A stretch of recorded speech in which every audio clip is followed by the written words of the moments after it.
Dobar dan svima, moje ime je Božica, po zanimanju sam diplomirani ekonomista i ovlašćeni licencirani računovođa.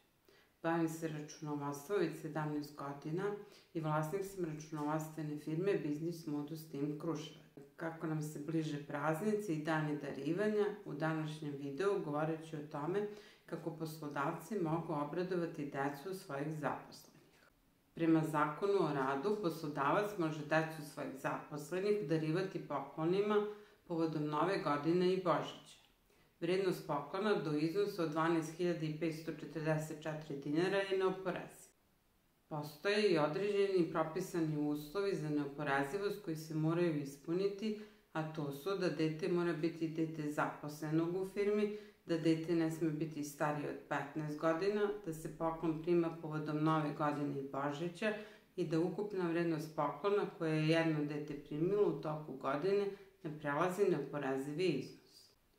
U slučaju da oba roditelja rade u istoj firmi, prema mišljenju Ministarstva rada, dete ima pravo na 2 poklona jer oba roditelja ostvaruju pravo iz radnog odnosa. Postoje i određeni slučajevi u praksi kada darivanja povodom Nove godine i Božića mogu biti oporezive. To je u slučaju kada se daruje dete poslovnog partnera ili kada dete ne pripada određenoj starosnoj grupi. U svakom slučaju, najbolje je da se pre svega konsultujete sa stručnjakom.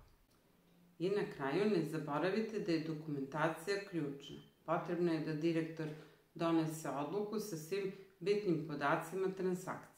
Ukoliko imate dodatnih pitanja ili želite saznati više o poreskim beneficijama, možete nas kontaktirati i zakazati vaše besplatne konsultacije. Vidimo se. Pozdrav!